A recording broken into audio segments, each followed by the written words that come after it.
Glória a Deus. Ele vive, amém? Aleluia. Diga comigo, Jesus Cristo veio em carne. Diga de novo, veio em carne, morreu e ressuscitou. Aleluia. Glória a Deus. Pode se sentar. Aleluia. Aleluia. Que louvor maravilhoso, queridos. São essas verdades que nos mantêm de pé. Amém? Aleluia. Inclusive, queridos, biblicamente, o Senhor nos ensina a discernir os espíritos. Amém? Dessa mesma forma que nós acabamos de fazer. Todo espírito que não confessa que Jesus veio em carne e ressuscitou, não é de Deus. Aleluia. Glória a Deus. Sabe, queridos, tem algum tempo que eu tenho sido incomodado com um assunto, compartilho algumas vezes com a minha esposa. E sabe, estava me lembrando da época que eu comecei a ter acesso ao Evangelho, que eu comecei a ir à igreja, finalzinho aí da década de 90. E nessa época, irmãos, era muito comum você ouvir ministrações sobre a volta de Jesus. Acho que quem está aqui mais antigo aí deve concordar comigo. Quem está aí na igreja desde o finalzinho da década de 90? Sim ou não? Era muito mais comum, queridos, ouvirmos ministrações e pregações sobre a volta de Jesus, sobre arrebatamento. Eu estou falando na igreja cristã como um todo, né? Porque, graças a Deus, nós temos aqui um professor de escatologia que tem nos ensinado muito bem a respeito dessas coisas aqui nessa igreja. Amém? Mas estou falando com relação à igreja cristã como um todo. Era muito mais comum, queridos, há uns 20 anos atrás, você ouvir muito mais ministrações sobre o assunto. E a gente tem percebido, queridos, que o mundo inteiro, obviamente, né, está cego. E é engraçado que parece que a igreja também se deixou ludibriar pelo espírito que há nesse mundo. Muitos estão esquecendo disso. Dessas verdades que acabamos de declarar aqui no final do louvor. Que Jesus morreu, né? Ele veio em carne, morreu, ressuscitou, está à direita do Pai, amém? Mas Ele voltará. Não podemos esquecer dessas coisas, queridos. É base da nossa fé. E se isso não estiver vivo no nosso coração, queridos, a nossa fé já se torna em vã. Já não faz sentido nenhum. E eu sou bastante observador, né? Naturalmente falando. Desde pequenininho eu sou muito observador e observo muito, queridos. Eu pensava que com a pandemia, que a igreja ia despertar com relação a essas verdades. Sinceramente, eu acreditei, beleza, vai vir a pandemia, agora o povo vai acordar, vai lembrar que Jesus vai voltar. Porque o povo não está lembrando que Jesus vai voltar. Estou falando aqui em geral, tá, queridos? Não estou falando especificamente só dessa igreja, não. Amém? E aí, queridos, passou a pandemia e nada. E é engraçado que mesmo após o Covid já não estar matando, né, levando tantas pessoas a óbito, nós sabemos disso, que os números caíram bastante, graças a Deus. Mas mesmo assim a gente percebe, queridos, que há outras doenças aí matando ainda em grande número. O espírito de morte que estava agindo na época do Covid continua agindo, através de outras enfermidades. AVC, ataque cardíaco e outras coisas. E mesmo assim as pessoas continuam dormindo. E aí começa uma guerra, ano passado, né? Começa uma guerra aí, Rússia e Ucrânia, que até agora não vimos o fim dela, e quanto mais o tempo passa, parece que os ânimos ficam mais esquentados, digamos assim, né? Eu não estou querendo trazer medo nem nada aqui nessa noite, amém, queridos? Aleluia. Vamos abrir, queridos, 2 Pedro, capítulo 3, a partir do versículo 1. Eu vou ler na versão NVT. 2 Pedro 3, versículo 1. Todos chegaram lá? Amém? 2 Pedro 3, 1.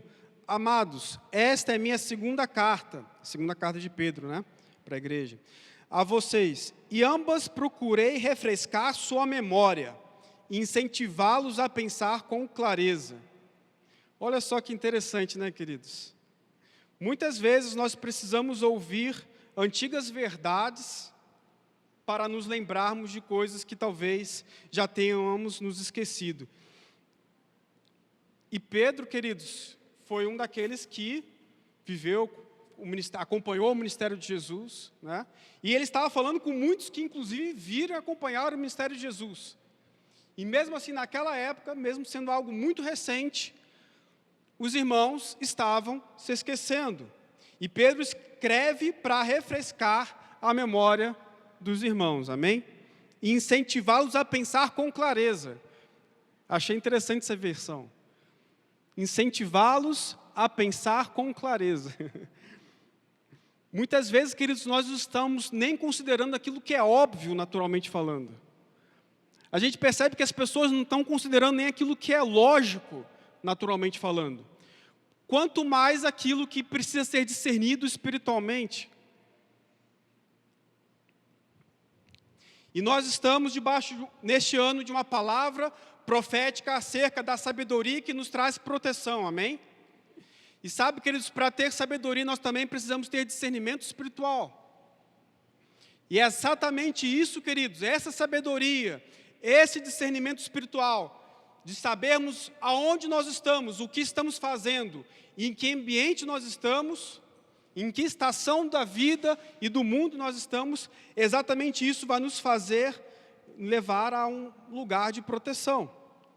Então vamos continuar aqui o que Pedro está falando, o que ele precisa lembrar, o que ele precisa refrescar a memória do povo. Versículo 2, quero que se lembrem do que disseram os santos profetas, muito tempo atrás, e do que ordenou nosso Senhor e Salvador por meio dos apóstolos que lhes enviou. Aleluia. O que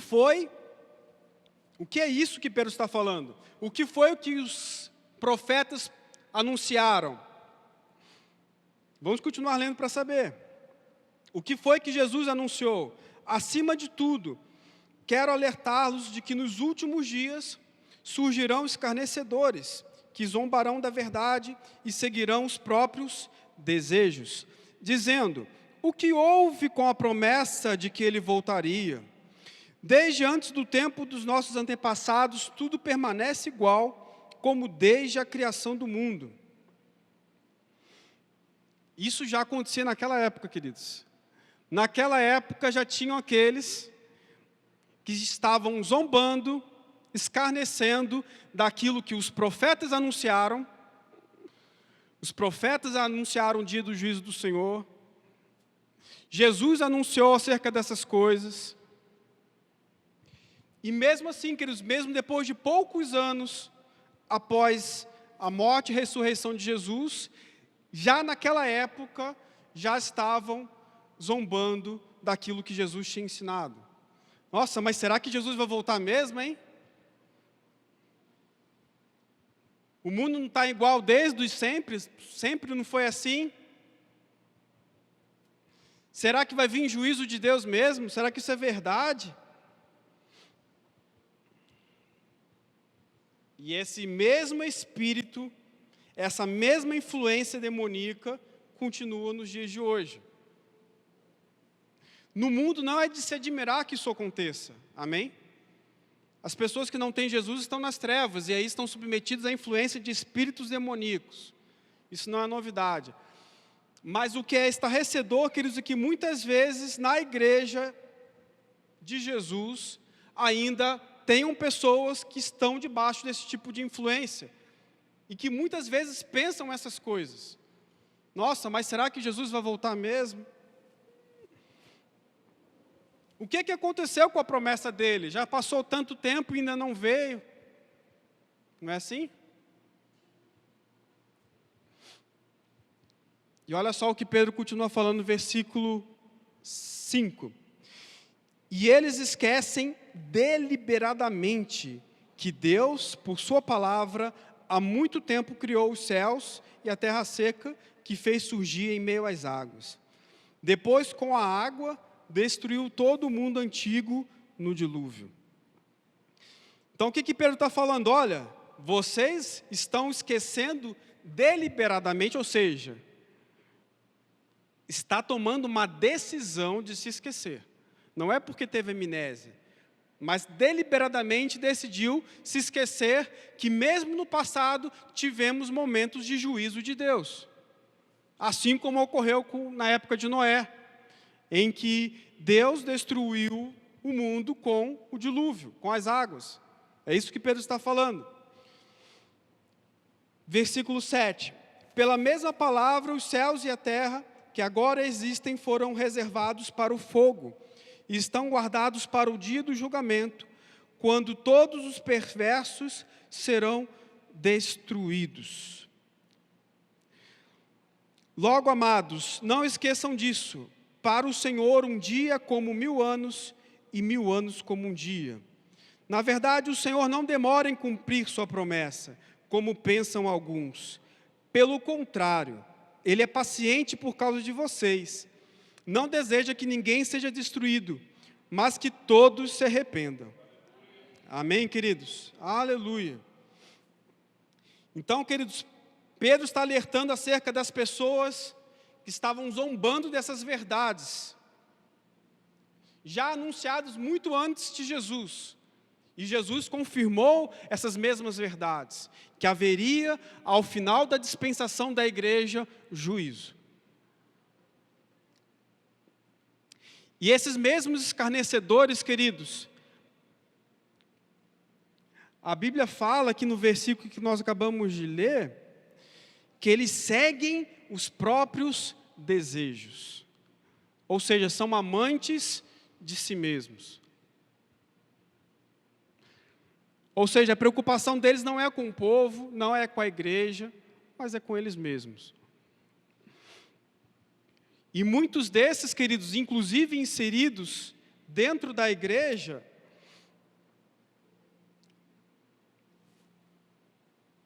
se esqueceram do Evangelho de Cristo e começaram a apresentar um Evangelho voltado para o homem. Amantes de si mesmos. Um Evangelho voltado para o homem. O foco não é mais Jesus, o foco agora é o homem. A Karen estava comentando comigo, hoje, perto da hora do almoço, sobre a ministração lá no Verbo da Vida Sede, em Campina. Eu não assisti, mas ela assistiu. E ela comentou que a Sâmia estava lá ministrando. E acredito que alguns aqui conheçam a ministra Sâmia, né, que hoje está lá em Portugal, na igreja Zoe, né? E ela comentou que ficou sabendo de uma igreja lá em Portugal, que uma igreja que orava em línguas. Alguém assistiu esse culto? Fabiana também assistiu, Cátia também. Vocês podem confirmar então. Ela comentou de uma igreja que cria no batismo do Espírito Santo, que orava em línguas, mas porque chegou uma família importante lá, uma família que provavelmente era uma família de recursos, né, de posse, de dinheiro, e simplesmente para não desagradar essa família que não acreditava no batismo do Espírito Santo e na oração em outras línguas, a igreja simplesmente parou de orar em línguas, para não desagradar a família que acabou de chegar na igreja. Então veja, queridos, esse é o reflexo da igreja que nós estamos vivendo hoje. E isso na Europa parece que está ainda muito mais forte do que aqui na América Latina. Uma igreja humanista, como está lá em Apocalipse, né, na última igreja, a igreja aí, exatamente essa igreja que nós estamos vivendo, a igreja de Laodiceia, uma igreja voltada para o homem. O centro da igreja não é mais Cristo, Não é mais a morte, a ressurreição de Cristo e a vinda vindoura dele. O centro agora é o homem. Se desagrada o homem, então a gente deixa de fazer isso. A gente abre mão de uma verdade bíblica para negociar a palavra para poder agradar uma família que acabou de chegar na igreja. Essa é uma igreja humanista, queridos. Uma igreja onde tem homens e mulheres amantes de si mesmos, amantes de seus próprios sonhos. Não é errado, queridos, ter seus próprios sonhos, mas submeta os seus sonhos ao Senhor. É saudável, queridos, planejar a vida. É saudável ter sonhos, estabelecer metas para a sua vida. Mas coloque tudo isso diante do Senhor, queridos. Porque quando eu e você aceitamos Jesus como nosso Salvador, nós aceitamos e recebemos Ele também como nosso Senhor. E a partir de então, nós somos seus filhos, amém? Mas seus servos também. E dirigidos por Ele. Como filhos de Deus, somos guiados pelo Espírito. E não por nossos próprios desejos, ou por nossos próprios sonhos, ou por nossas próprias vontades. Amém, queridos? E Pedro já naquela época estava chamando a atenção sobre algo que estava acontecendo. O povo já estava esquecendo daquilo que Jesus tinha ensinado há poucos anos atrás. E parece que esse mesmo texto foi escrito para hoje. Cai certinho como uma luva. O que houve com a promessa de que Ele voltaria? Cadê Jesus depois de 2000 anos? Jesus, queridos, continua à direita do Pai. Aleluia. E em breve Ele voltará, queridos. Aleluia.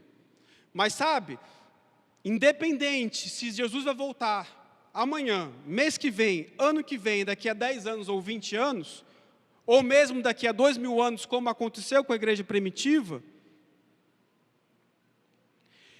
a nossa vida tem que continuar sendo baseada nas verdades da palavra. Aleluia. Se Jesus disse que Ele voltaria, é porque Ele vai voltar. Pode passar céu e terra, mas as palavras do Senhor vão se cumprir. Aleluia. Aleluia. Vamos continuar lendo, paramos aonde? Lemos até o 9, né? Então vamos ler de novo o 8. Logo, amados, não se esqueçam disso. Para o Senhor, um dia como 1000 anos, e 1000 anos como um dia. Na verdade, o Senhor não demora em cumprir sua promessa como pensam alguns. Pelo contrário, Ele é paciente por causa de vocês. Não deseja que ninguém seja destruído, mas que todos se arrependam. A vontade do Senhor, queridos, é que todos sejam salvos. Amém? Versículo 10. Contudo, o dia do Senhor virá como um ladrão. Aleluia. Os céus desaparecerão com terrível estrondo, e até os elementos serão consumidos pelo fogo, e a terra, tudo que nela há, serão expostos. Visto, portanto, que tudo ao redor será destruído, a vida de vocês deve ser caracterizada por santidade e devoção.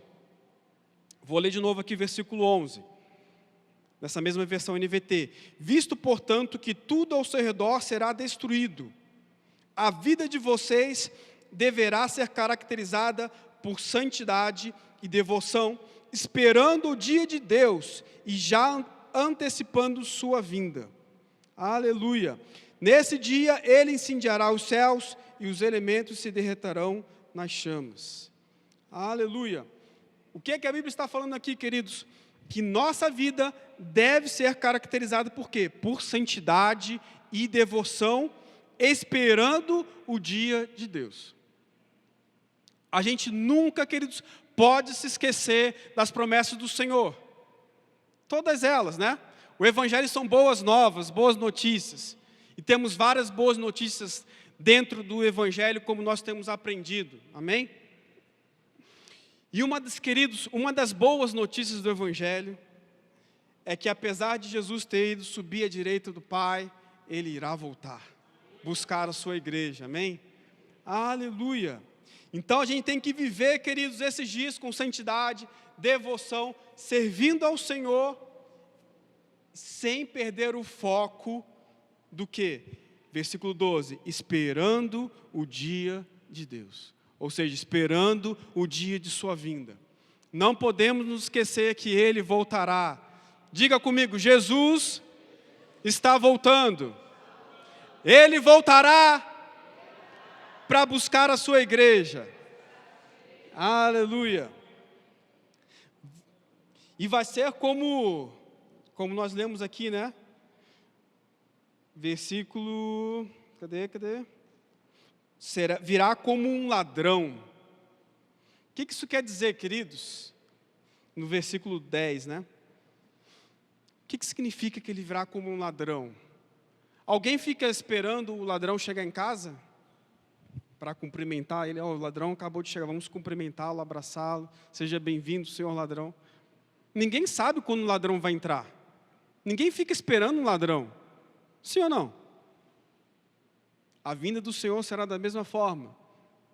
Quando ninguém mais esperava, quando ninguém mais acreditava, como nos dias de Noé. Vamos lá para Tiago, capítulo 5, versículo 7. Comigo, Tiago. Aleluia. Tiago 5, 7. Abri. Por isso, irmãos, sejam pacientes. Fala para o seu irmão, seja paciente. Enquanto espera a volta do Senhor, vejam como os lavradores esperam pacientemente as chuvas do outono e da primavera. Algumas versões, as primeiras e últimas chuvas. Com grande expectativa, aguardam o amadurecimento de sua preciosa colheita. Eu vou ler de novo esse finalzinho, queridos. Vejam como os lavradores, ou seja, os agricultores, esperam pacientemente as primeiras e últimas chuvas, ou as chuvas de outono e da primavera. Com grande expectativa aguardam. Aguarda o quê? O amadurecimento da preciosa colheita. Aleluia. Então, queridos, seja paciente. Mas ao mesmo tempo que nós temos que ser pacientes para o amadurecimento da colheita, sabe, agora nesse exato momento, nós temos aí já uma boa porcentagem das lavouras de soja no Paraná entrando no estágio de maturação. A soja está amadurecendo para ser colhida. E, queridos, que colheita é essa que nós estamos lendo aqui em Tiago? Que colheita é essa? É colheita de soja que está falando aqui? É colheita de quê? De vidas. Colheita de pessoas que precisam ser salvas. E o campo, queridos, está amadurecendo para a colheita, amém? E ao mesmo tempo, queridos, que nós temos que esperar com paciência esse amadurecimento, a Bíblia fala que também nós temos que ter grande expectativa. Parece até contraditório, né? Ao mesmo tempo que nós temos que ser pacientes, não se esquecendo da promessa, nós também não podemos fazer com que isso seja enterrado no nosso entendimento, na nossa memória. A gente tem que continuar com a expectativa de que o Senhor está voltando. Amém? Esperar com paciência, mas com grande expectativa. Ter sonhos, projetos e metas, amém? Mas não se esquecendo de que Ele em breve voltará. Aleluia. Quem tem expectativa aqui na volta de Jesus? Aleluia. Glória a Deus. Versículo 8. Mais uma vez, ele fala: sejam também pacientes, fortaleçam-se em seu coração, pois a vinda do Senhor está próxima. Queridos, isso aqui foi escrito há quantos anos atrás? Quase 2000 anos atrás isso foi escrito. Perceba, queridos, que para os crentes da igreja primitiva, a volta de Jesus era iminente. Eles viviam como se Jesus fosse voltar daqui em breves anos, pouco tempo. E nós sabemos que isso não aconteceu, amém? Mas é exatamente esse o segredo da vida cristã. Nós não podemos gerar uma ansiedade tal que a gente chega ao ponto, então Jesus vai voltar, eu vou pegar todas as minhas coisas, vender, e agora só vou ficar voltado totalmente nisso. E esqueça da minha vida, da minha família e tudo mais. Não é isso, queridos. A vida cristã é uma vida de equilíbrio. Diga comigo, a vida cristã é uma vida de equilíbrio. Então, ao mesmo tempo que nós temos que ser pacientes, temos que ter expectativa. A mesma expectativa que a igreja primitiva tinha, como se Jesus fosse voltar em breve. Aleluia. E de fato ele está voltando, queridos. Aleluia. Aleluia. E sabe, queridos, as primeiras chuvas desse texto aí do versículo 7, né? As primeiras chuvas aí, na versão Almeida, possivelmente está como primeiras chuvas, né? As primeiras chuvas já caíram. As primeiras chuvas caíram em Pentecostes. Quando Jesus falou para a igreja esperar, para os discípulos, para os apóstolos, esperarem até que eles fossem revestidos de poder. Isso já aconteceu. O batismo no Espírito Santo, queridos, já aconteceu, já é uma realidade. A igreja primitiva foi revestida de poder, eles começaram a falar em outras línguas, e aqueles mesmos sinais que seguiam o ministério de Jesus, passaram a seguir o ministério da igreja. Glória a Deus. E sabe, queridos, com relação às últimas chuvas, eu tenho um pensamento, né? No meu entendimento, queridos, essas últimas chuvas já começaram a cair também. As últimas chuvas de avivamento já começaram a cair. Se a gente pensar, desde o início do século passado, queridos, quando começou os movimentos carismáticos, os pentecostais, há quantos séculos não se falava mais em dons do Espírito? Há quantos séculos não se falava em batismo no Espírito Santo? Há quantos séculos não se falava de oração em línguas? Isso começou, queridos, há um passado não muito antigo, algo recente. E eu creio, queridos, que nós estamos exatamente nesse período das últimas chuvas. Nós estamos vivendo esse último período de avivamento, de derramar do Espírito de forma sobrenatural. E nós já temos experimentado isso, queridos. Só pensar em como que a igreja evangélica tem crescido, quantas pessoas têm aceitado Jesus, quantos convertidos, quantas pessoas com a vida transformada, curada. Isso já está acontecendo. Mas eu creio que virá uma intensidade maior, amém? Aleluia. Eu creio que está chegando um tempo de intensidade maior do derramar do Espírito. Aleluia. Quem quer viver isso? Eu quero. Aleluia. É essa expectativa, queridos, que nós temos que ter. A expectativa do derramar do Espírito. A expectativa de avivamento. A expectativa de que a qualquer momento a igreja pode ser arrebatada. Aleluia. Mas nós temos que esperar com paciência. Esperar com paciência. Amém? Ao mesmo tempo que nós temos que guardar uma grande expectativa, nós temos que aguardar com paciência. Diga de novo, a colheita está amadurecendo. Já está quase no ponto. Maringá está quase no ponto. E nós iremos colher. Aleluia. Aleluia. Aleluia. E, queridos,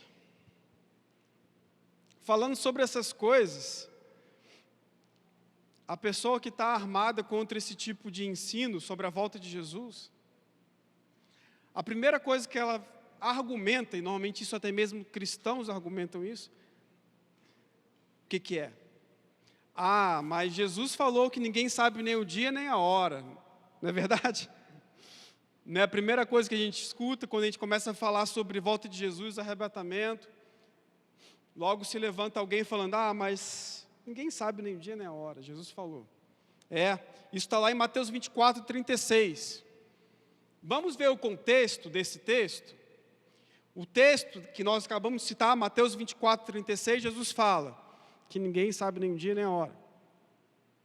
Mas o que está falando antes desse versículo e depois desse versículo? Então vamos lá no versículo 32, Mateus 24, 32. Deixa eu abrir aqui também. Mateus 24, 32.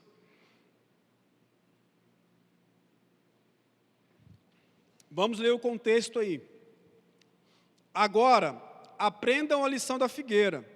Quando os ramos surgem e as folhas começam a brotar, vocês sabem que o verão está próximo.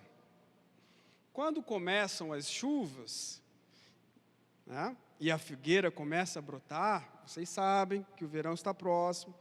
Versículo 33. Da mesma forma, quando virem todas essas coisas, saberão que o tempo está muito próximo à porta. Do que está falando aqui, queridos?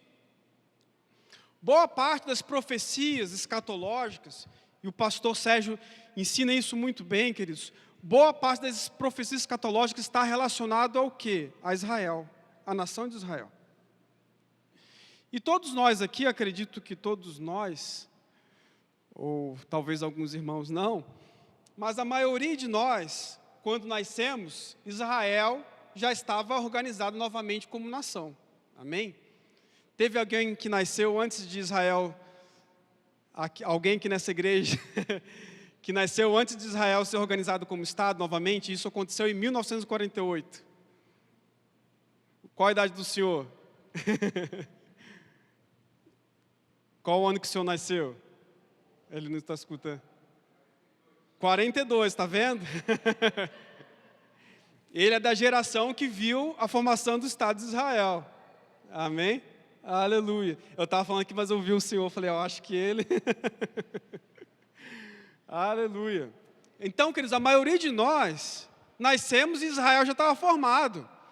Mas a gente esquece que por séculos Israel foi expulso de sua terra. O povo de Israel, os judeus, foram expulsos daquela região, né? Um movimento aí que alguns estudiosos chamam de diáspora. Então, muitos judeus foram embora das suas terras, foram perseguidos, levados para cativeiro. Isso começou lá na Babilônia, e aí foram levados em cativo de nação em nação, e foram espalhados por todas as nações. Chegou ao ponto que nem existia mais Estado de Israel. A nação de Israel, como nós lemos no Antigo Testamento, antes da década de 40, não existia mais.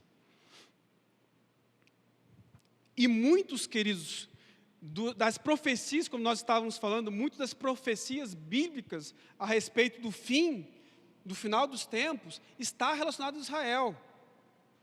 Ora, como essas profecias poderiam se cumprir se nem sequer mais existia o Estado de Israel? Então, o último que perseguiu os judeus, recentemente, foi Hitler, né? Que aí mais um monte de judeus se espalhou por o mundo todo. Estima-se aí que cerca, acho que de 6 milhões, né, pastor? 6 milhões de judeus foram mortos nessa época. É uma estimativa, né? Imagina. Quantos judeus foram mortos, queridos? Isso só na época de Hitler. Fora nos outros momentos que eles foram expulsos para outras nações. E, queridos, como que essas profecias acerca do fim poderiam acontecer se não existia nem mais Israel? Israel não existia mais. Isso aconteceu agora, recentemente, né? Em 1948, o Estado de Israel foi formado aí, após a Segunda Guerra Mundial. O irmão ali, talvez era muito novinho, não se lembra, né? Mas ele viveu isso aí. E, queridos, é exatamente sobre isso que Jesus está falando aqui, ó, no versículo 32. Agora, aprendam a lição da figueira. Aqui, figueira está simbolizando Israel. Quando os ramos surgem e as folhas começam a brotar, vocês sabem que o verão está próximo. Aleluia. Da mesma forma, quando virem todas essas coisas, saberão que o tempo está muito próximo, à porta. Aleluia. Então, queridos, várias profecias afirmavam que os judeus de fato seriam expulsos aí, né, para várias nações. E agora, desde esse final da década de 40, eles começaram a retornar. Até hoje tem muitos judeus retornando para a sua pátria, para a sua nação. E sabe, queridos, nós vemos tudo isso, Jesus já falou que isso iria acontecer, né? Nós vemos tudo isso como cumprimento das profecias. E cada vez mais, né, fica claro que, como nós lemos aqui no 33, quando nós virmos todas essas coisas, saberemos que o tempo está muito próximo. Ele falou, muito próximo, à porta, na versão que eu estou lendo aqui, né? Muito próximo, à porta. É nesse contexto, queridos, né? Vamos continuar lendo aqui, mas é nesse contexto que Jesus fala que ninguém sabe o dia e a hora. Ora, é o mesmo texto que Jesus está falando, que quando essas coisas acontecerem, saibam que está às portas, que está muito próximo. Então veja, queridos, de fato, ninguém sabe o dia e a hora, mas Jesus não nos deixou sem uma sinalização, sem uma direção, de quando mais ou menos essas coisas iriam acontecer.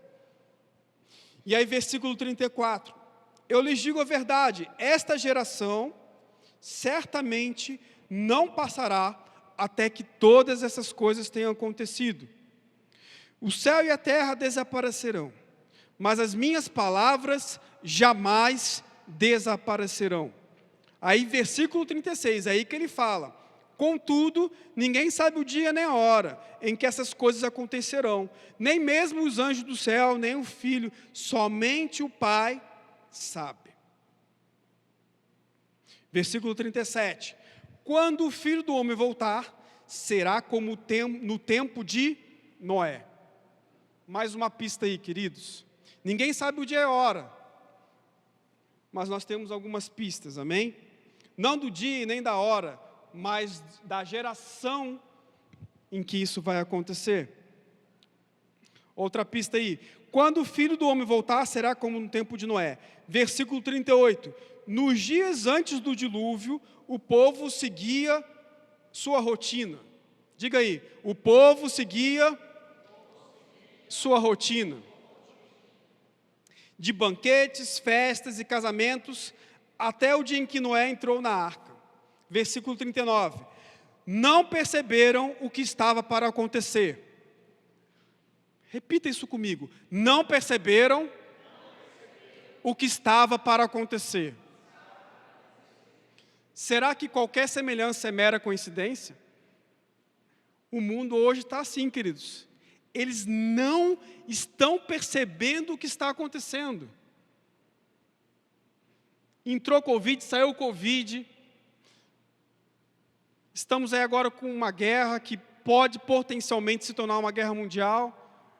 E as pessoas estão aí, seguindo, como nós acabamos de ler, seguindo sua rotina.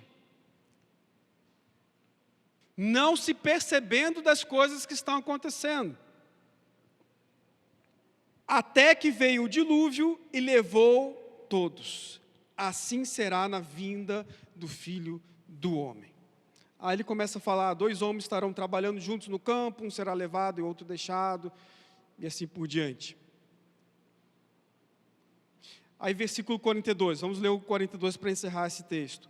Portanto, vigiem, pois não sabem em que ocasião o Senhor virá.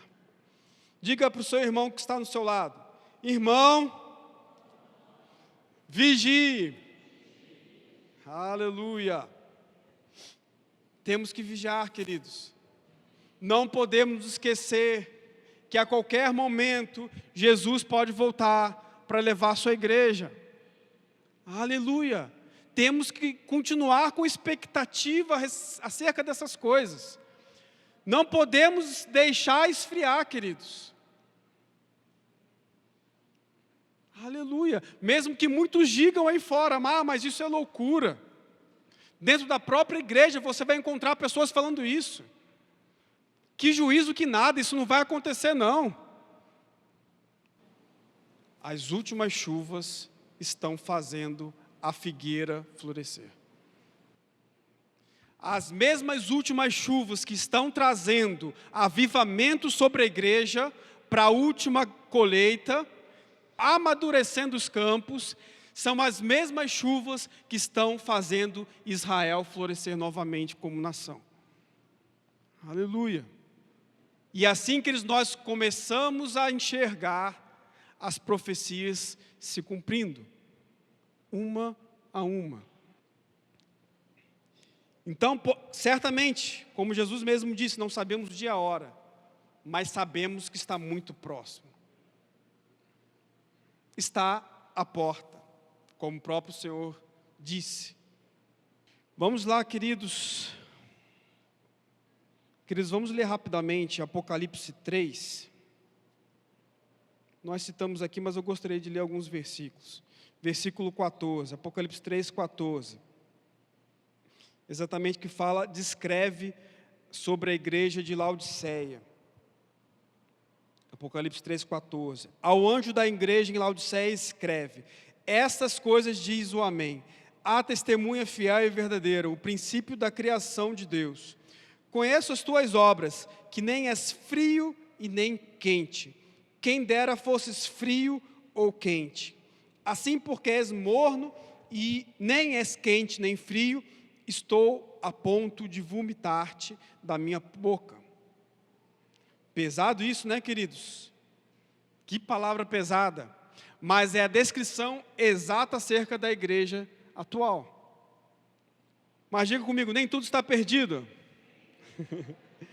Vamos lá, versículo 17. Pois dizes, estou rico e abastado, e não preciso de coisa alguma, e nem sabes que tu és infeliz, sim, miserável, pobre, cego e nu. Versículo 18. Aconselho-te que de mim compres ouro refinado pelo fogo, para te enriqueceres, vestiduras brancas para te vestires, a fim de que não seja manifesta a vergonha da tua nudez, e colírio para ungir os olhos, a fim de que vejas. Aleluia. Eu repreendo e disciplino a quantos amo. Sê, pois, zeloso e arrepende-te. Eis que estou à porta e bato. Se alguém ouvir a minha voz e abrir a porta, entrarei em sua casa e cearei com ele e ele comigo. Ao vencedor darei sentar-se comigo no meu trono, assim como também eu venci e me sentei com meu Pai no seu trono. Quem tem ouvidos, ouça o que o Espírito diz às igrejas. Então, queridos, nós estamos vivendo um tempo em que é necessário despertamento por parte da igreja.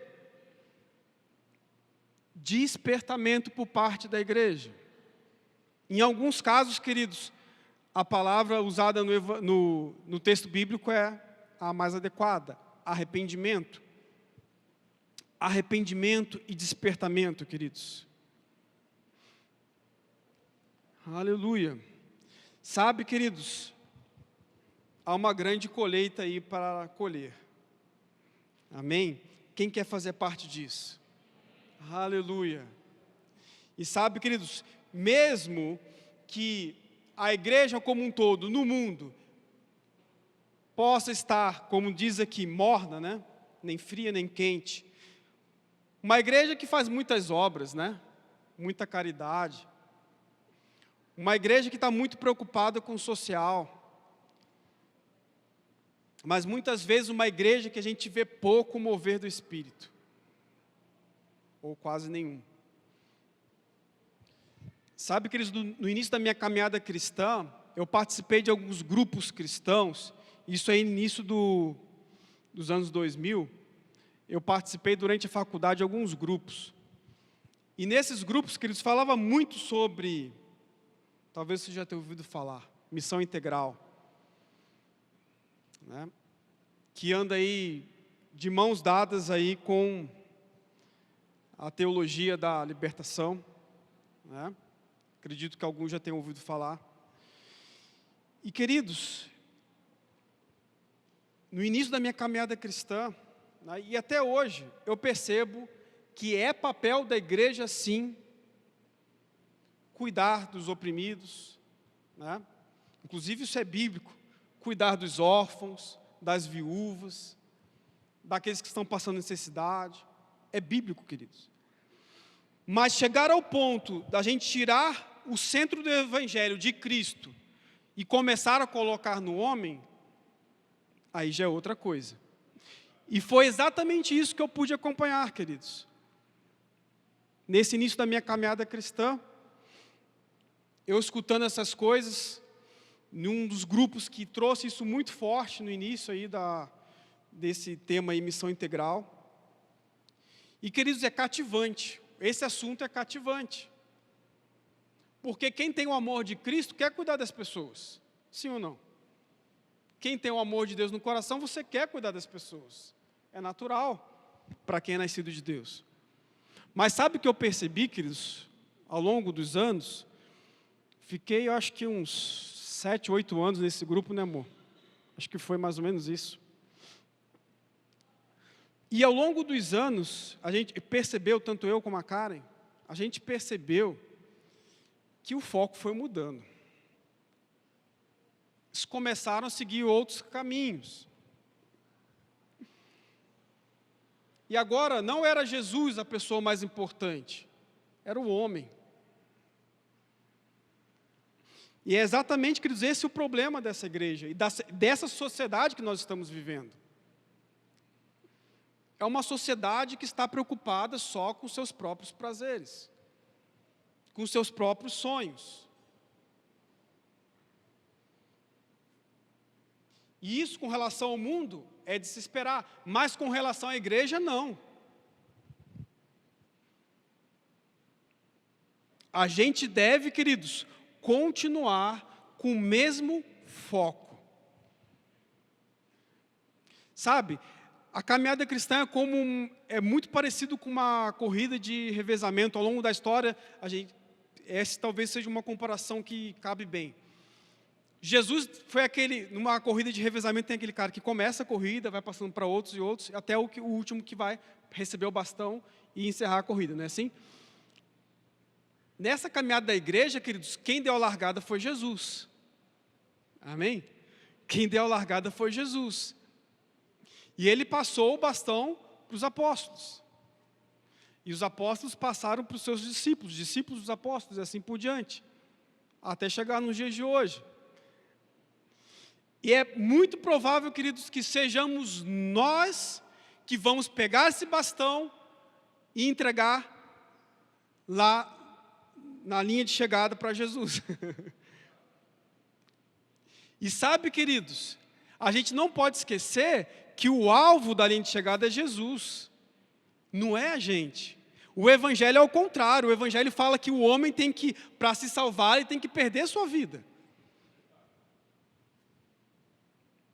A gente, para ganhar a nossa salvação, tem que perder e negar a si mesmo, negar muitas vezes os nossos sonhos, alguns desejos que nós temos, muitas vezes desejos lícitos. Mas agora, queridos, essa sociedade é praticamente impossível de escutar esse tipo de coisa. Começa literalmente a dar coceira no ouvido. Começa a falar em negar a si mesmo, tomar a sua cruz. A pessoa começa a estar com formiga na cadeira e já quer se levantar e sair correndo. É por causa do mundo que nós estamos vivendo, queridos. O sistema do mundo cada vez se aproxima mais ao governo do anticristo. E o governo do anticristo é exatamente isso, queridos. É um sistema voltado para o homem. Eu, inclusive, escutei isso em alguma das reuniões. daquelas que eu participei há muito tempo atrás, nesse grupo que eu comentei, que falava sobre missão integral. Eles falavam, eu lembro disso, eu lembrei disso hoje à tarde, amor. Eles falavam o evangelho para o homem, pelo homem, como que era, que eu não estava lembrando do final. Mas eles falavam isso. O evangelho para o homem, pelo homem, tem mais uma terceira que eu esqueci. Olha só que caminhos que alguns enganos entraram na igreja. Que caminhos que a igreja tomou depois desses enganos. E sabe, queridos, como nós estamos numa corrida, prestes a chegar ao fim, o nosso foco é Jesus, não podemos perder esse foco. E eu estava me lembrando, como que foi que a igreja primitiva começou? Então, para encerrar, queridos, essa ministração, vamos lá em Marcos 16, lá em Marcos 16 e também lá em Mateus 28, mas vamos primeiro em Marcos 16, fala acerca da grande comissão. Quem já ouviu falar da grande comissão? Marcos 16, 15. Foi assim que a igreja primitiva começou, queridos. Foram os primeiros que receberam a bênção de Jesus. Marcos 16, 15. E disse-lhes: ide por todo o mundo e pregai o evangelho a toda criatura. Quem crer e for batizado será salvo, quem, porém, não crer será condenado. Estes sinais hão de acompanhar aqueles que creem. Em meu nome expelirão demônios, falarão novas línguas, pegarão em serpentes, e se alguma coisa mortífera beberem, não lhes fará mal. Se impuserem as mãos sobre os enfermos, eles ficarão curados. Então, queridos, qual que é o propósito da igreja? Qual que é a missão, qual que é a nossa missão? Quando eu falo igreja, eu nos incluo nisso, né? Nós pessoalmente, como indivíduo. Qual que é o nosso propósito, queridos? Qual foi a missão que Jesus deixou para nós? Ide por todo o mundo e pregar o evangelho, não é isso? Queridos, esse tem que ser o foco. Se a gente sabe que Jesus está voltando, o nosso foco deve ser o mesmo da igreja primitiva: pregar o evangelho. O evangelho genuíno, o evangelho de Cristo, as boas novas de Cristo. Mas sabe o que é interessante? A gente leu até o 18, né? Que fala dos sinais e tudo mais. Olha só. Vamos ler o 19 também. De fato, o Senhor Jesus, depois de lhes ter falado, foi recebido no céu e assentou-se à destra de Deus. E eles, tendo partido, pregaram em toda parte, cooperando com eles o Senhor e confirmando a palavra por meio de sinais que se seguiam. Olha só que interessante, queridos. Primeira coisa, depois que Jesus passou as instruções, está falando que ele subiu aos céus e ficou à direita do Pai. Sim ou não? Então, qual a pergunta? Onde Jesus está? À direita de Deus. E por que muitas vezes, queridos, nós estamos orando assim? Ah, Jesus, faz a obra, Senhor. Quem já fez esse tipo de oração? Eu já fiz. Faz a obra, Jesus. Queridos, Jesus já fez a obra dele. Ele correu a caminhada dele, passou o bastão para a igreja. E deixou a missão de ir e pregar o evangelho a toda a criatura. E o detalhe disso tudo, queridos, olha só. Depois que a gente toma a decisão de ir pregar o evangelho, o que acontece? Sinais. Diga comigo, sinais. Estes sinais hão de acompanhar aqueles que creem. Em meu nome expelirão demônios, falarão novas línguas, pegarão em serpentes, e se alguma coisa mortífera beberem, não lhes fará mal. Se impuserem as mãos sobre os enfermos, eles ficarão curados. Sinais. Sabe, queridos, muitas vezes a gente fica perguntando para o Senhor: Senhor, eu quero avivamento, eu quero viver isso, assim como na igreja primitiva. Quem já fez esse tipo de oração? Eu. E sabe, queridos, a instrução do Senhor aqui primeiramente é ir e pregar o evangelho. Quando a gente toma essa decisão, queridos, o que acontece automaticamente? Os sinais vêm acompanhando aqueles que creem. Mas a gente quer fazer o contrário. A gente quer que primeiro tenha sinais para depois sair para pregar o evangelho. Não vai funcionar. Os sinais são para os incrédulos, queridos. Nós já temos a nossa fé para vencer o mundo. Quem quer sinais aqui?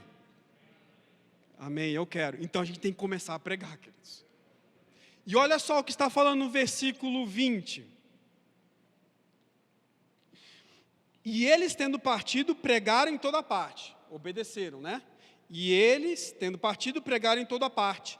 Qual que é a consequência da pregação do evangelho? O que aconteceu depois? Cooperando com eles o Senhor e confirmando a palavra por meio de sinais que se seguiam. Perceba que há uma ordem, há uma sequência dos fatos. E o primeiro passo é ir e pregar. Os sinais vão acompanhar.